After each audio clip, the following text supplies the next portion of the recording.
The Tao that can be spoken is not the eternal Tao. The name that can be named is not the eternal name. The nameless is the origin of heaven and earth. The named is the mother of all things. Therefore, always be without desire in order to perceive its subtlety. Always be with desire in order to perceive its manifestations. These two emerge from the same source, but differ in name. Both are called the profound mystery. Mystery upon mystery, the gateway to all wonders. At the very beginning of the Tao Te Ching, Laozi presents a stunning revelation. The Tao that can be expressed in words is no longer the eternal Tao. This seemingly simple statement points to the deepest limitation of human understanding. The very tools we use to grasp reality are what veil it from us.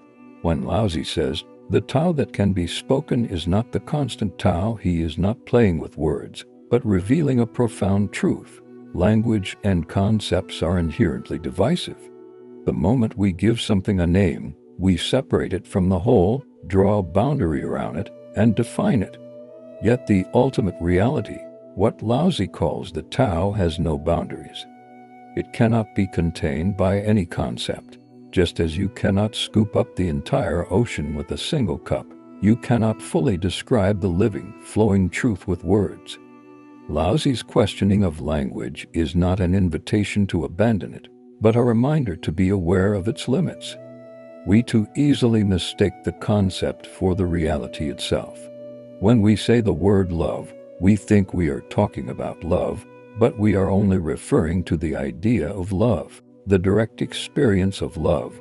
That deep connection beyond the self cannot be captured by the word. Likewise, when we say Tao, we turn the ineffable reality into a discussable object. That is why Laozi says, "The Tao that can be spoken is not the eternal Tao. The name that can be named is not the eternal name." Continues this insight. All naming is temporary, relative, and limited. We name things to navigate the manifest world, but we must not forget that names are only convenient labels, not the essence of things. A rose remains a rose regardless of what we call it. But when we become attached to the concept of rose, we risk missing the real flower, its color, texture, fragrance, and the unique moment of its blooming.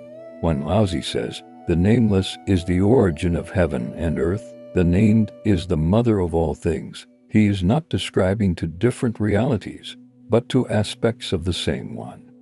Nameless represents the undivided whole, the silent, infinite potential before heaven and earth took form.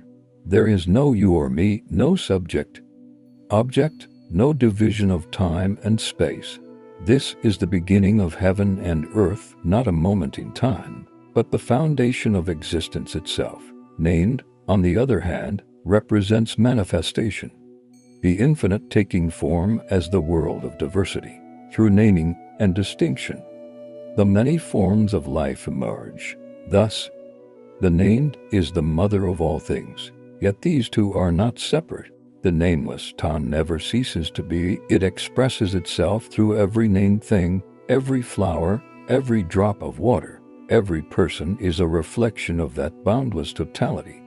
We become lost only when we mistake names and forms for the whole, forgetting the underlying oneness. Therefore, always be without desire to observe its subtlety.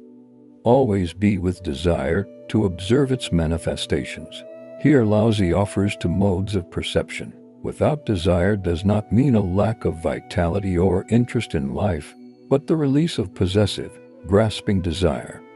The mindset of "I want to get something." In this state, we can perceive the subtlety, the essence, the inner depth, the connection of all things with the whole. This is the contemplative, non-judgmental seeing born of stillness. Conversely, with desire refers to viewing the world with ordinary human interests and distinctions. In this mode, we see the manifestations, forms, boundaries, external appearances, and utilitarian values. This perspective is not wrong, it is necessary for daily life. But if we remain only here, we never touch the deeper truth. Laozi does not ask us to choose between the two. He says, These two emerge from the same source, but differ in name. Both are called the profound mystery. The stillness of non-desire and the engagement of desire arise from the same consciousness, merely seen from different angles, like two sides of a coin. They appear opposite but belong to one whole. Laozi calls both mystery because both point toward that unfathomable dimension. His wisdom lies in transcending duality, recognizing that the spiritual and the worldly are not separate. Both are expressions of the Tao, each with its own place. The key is awareness, knowing which mode you are in, how you are seeing, and being able to move fluidly between them. When you are handling practical affairs, you can act with clear intention, but at the same time, remain aware of the deeper truth, that behind all appearances lies the unchanging whole. You live fully in the named world without ever leaving the nameless source. Mystery upon mystery, the gateway to all wonders. This is Laozi's summary of his insight. The mystery is that ineffable depth.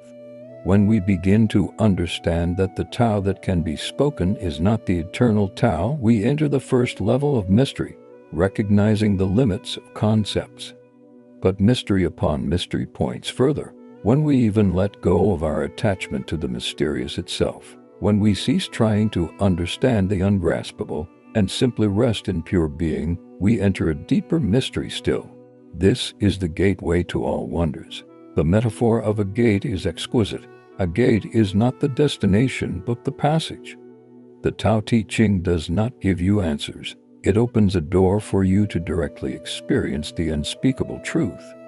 The door is this: to release your attachment to concepts, to let go of what you think you know, and to meet reality with openness, humility, and direct awareness. In this first chapter, Laozi sets the tone for the entire Tao Te Ching. He is not constructing a philosophy or providing doctrines to memorize. He points instead to an experience, a direct knowing beyond language and thought. He uses language to reveal the limits of language, concepts to transcend concepts.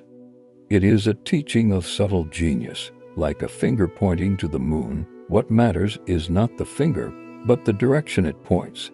In this age of information overload, we are more easily lost than ever in the maze of concepts. We gather knowledge, form opinions, and build belief systems, thinking this brings us closer to truth. Yet Laozi reminded us 2,500 years ago, truth does not dwell in concepts, it precedes them. It does not need to be attained, for it is our very nature. What we need is not more knowledge, but less obscuration, not more complex theories, but simpler seeing. When you truly understand that the Tao that can be spoken is not the constant Tao, a profound freedom arises. You no longer cling to fixed expressions, argue to defend views, or freeze your understanding into rigid beliefs. You see that all words are but fingers pointing to the moon, all concepts are temporary tools. You can use them, but are not confined by them. You live fully in the world of names and forms, yet never forget the nameless source. This is the core wisdom Laozi offers in the first chapter of the Tao Te Ching. Reality transcends all description. Truth precedes all language. And this unspeakable Tao is here, now, in your breath, in your being. There is nowhere else to seek, nothing else to become. Simply drop the veils and return to what has always been. The gate of all wonders has never been closed. It is your own conscious heart. Thank you for listening to this reflection on Laozi's authentic teaching of unity and the boundless Tao. This channel is devoted to spiritual growth, awakening, and the discovery of inner peace through awareness of oneness. Your support is the energy that keeps these sharings alive. If you found this inspiring, please like, subscribe, and leave a comment. See you in the next episode.